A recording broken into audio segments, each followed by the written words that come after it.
With dwarfism being such a rare condition, it's so hard as a new parent to figure out what you're gonna do and what you need to know when you first find out that you're gonna have a baby who is little. So in this video, I wanna share with you 5 things that I wish I knew along the way when I first found out that I was gonna have a baby with dwarfism. Hey guys, my name is Cynthia Veronica. Thank you so much for tuning in. I wanna start off by saying that I am the mother of 2 lovely children. Sebastian is currently 4 years old and Samantha is currently 2 years old.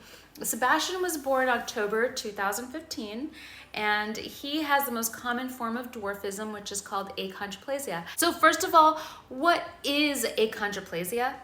Achondroplasia is the most common form of dwarfism. The word itself is pretty misleading because it means without cartilage, but cartilage is actually formed. It's just the conversion of cartilage to bone where the limit lies with achondroplasia.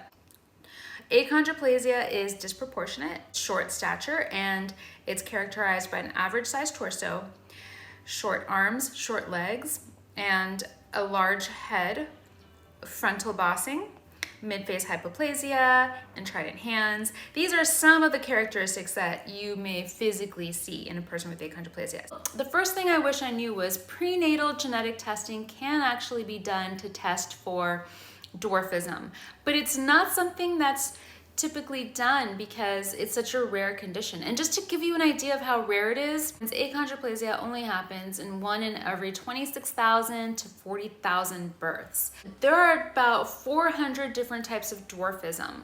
And of the 400 different types, achondroplasia is the most common form, and it makes up about 70% of cases of dwarfism. With genetic testing, you're offered prenatal genetic screening if you are 35 years old and older. And that's because the older you get, the more prone you are to having a baby with a genetic condition.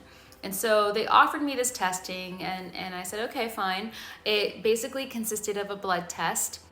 I got my results shortly after and it screened for just a handful of genetic conditions. And when the results came back, it showed that my baby had none of the genetic conditions that were tested for. Another thing that came out of the blood test was we found out the sex of the baby. So we found out we were having a boy when I was about 3 months pregnant.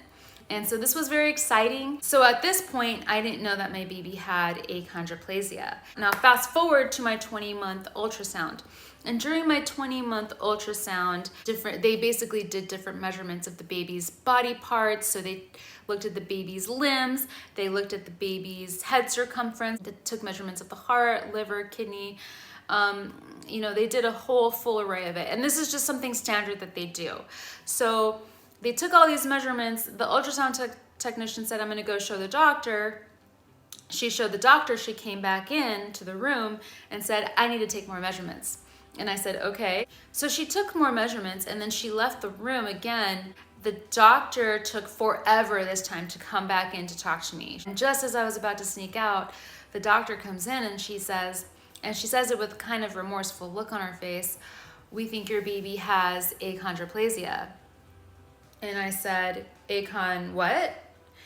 And she said, it basically means dwarfism. And I said, what? And I remember my reaction was gasping. I was like this. That was my initial reaction. I didn't know what to say at first. Even though I left the doctor's office that day with her not being able to definitively tell me that my baby did indeed have achondroplasia. She just thought that based on the ultrasound measurements. I was later on, about 30 weeks into my pregnancy, able to confirm through amniocentesis that my baby did in fact have achondroplasia. So there is a way to test for whether or not your baby has a specific medical condition. It was very costly. I remember it cost something about near $1,000 to get this confirmation. It was basically the amniocentesis, and then this was sent to a third-party laboratory where they did the analysis to determine the genetic condition of the baby. We got the results back and it said it was positive for achondroplasia. And this brings me to point number 2. of the things I wish I knew. So one of my first questions for the doctor was, will my baby's intellect be affected at all by any of this? And her answer was no, absolutely not. This is a condition that is strictly physical. You don't have to worry about your baby's intellect being affected at all by any of this. So what's interesting now that I have a 4-year-old boy with achondroplasia, and knowing what I know now, even though his intellect has not been affected by it per se, he has had some speech delays. And that is something that's been due to his fluid in his ears. And because one of the characteristics of achondroplasia is having a more compressed anatomy in the midface area, everything is more compressed, including the ear. There's more opportunity for fluid to be accumulated in the ears. And because of that, he couldn't hear very well. He was underwater for a good 1 year and 3 months up until the time when Sebastian had his first set of ear tubes put in surgically. And so, no, his intellect was not affected, but I will say he did have some issues with speech, and that was mainly due to fluid buildup. So, which kind of brings me to my third point, which is something I learned along the way was doctors don't really know a whole lot about conditions that are not very common, such as dwarfism. We went to so many specialists that first year that my baby was born, pediatric, orthopedic, we went to neurosurgeon, we went to physical therapist, audiologist, ear, nose, and throat specialists. I mean, we just saw like the full array of specialists, doctors and specialists. And because each of the ones that we spoke to, would find myself at times giving them the information that I was learning because they didn't seem to know a whole lot. So I found myself saying, here's a paper that, Dr. Polly, who used to be on the LPA Medical Advisory Board, wrote, and maybe you should read it. And unfortunately, even though they were interested in having Sebastian as a patient, they weren't always interested in reading up on achondroplasia. And I would find that out. Like, for instance, we went to a physical therapist once, and the physical therapist at one point was freaking out and saying, get Sebastian out of that position, because he was doing snowplow. And if you know what snowplow looks like, or reverse snowplow, it looks kind of scary. Like, it does freak you out when you first see him doing these weird positions that all achons do. So even though I would give him short articles and little bits of reading material here and there, I found that not most of them were not very interested in reading up on it, unfortunately. So that was a lesson I learned. You are your child's best advocate, medically, socially, in school, in the playground even. I mean, there's nobody that's going to advocate for your child like you will. And so I would just get educated as much as I could on achondroplasia. I would, stay up in the middle of the night reading up on it. So my fourth point is talking to other parents really helps. It gives you so much knowledge, so much insight, but it also gives you so much encouragement. When we first found out that we were having a baby with achondroplasia, I was beside myself. I didn't know what to think. I didn't know what to expect. Fear set in. I was a wreck, and I would cry all the time.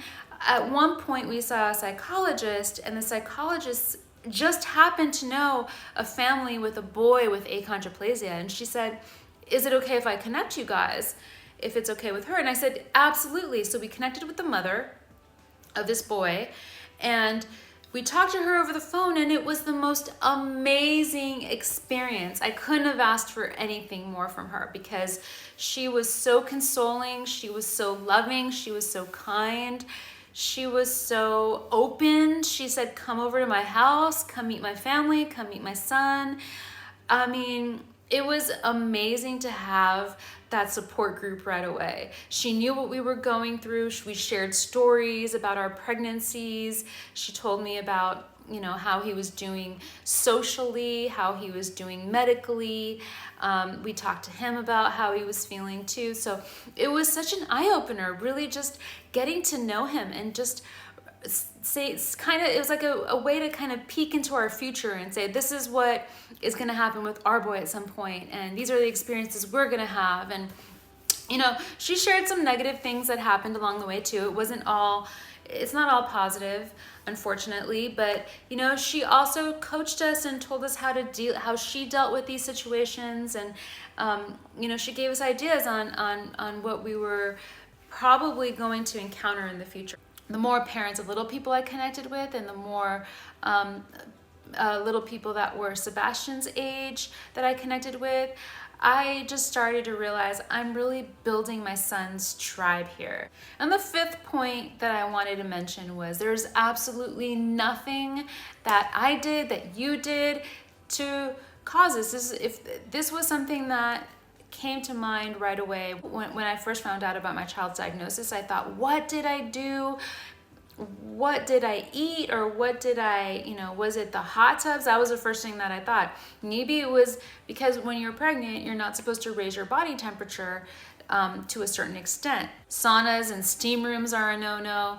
And, before I even knew I was pregnant, I was using those all at the gym. So, I thought maybe it was because I raised my body temperature. I talked to another mom who said, I thought it was the coffee that I drank. Did this cause this? And so, you go through the Rolodex of things you did in your head. And comment down below and let me know if you felt this way.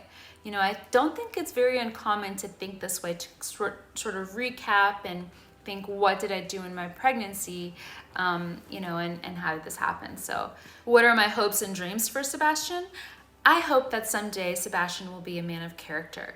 Kind, loving, generous, respectful, soulful. I want him to connect with people on a human level. I want others to see what he has to offer them and the world. And I just want him to follow his dreams.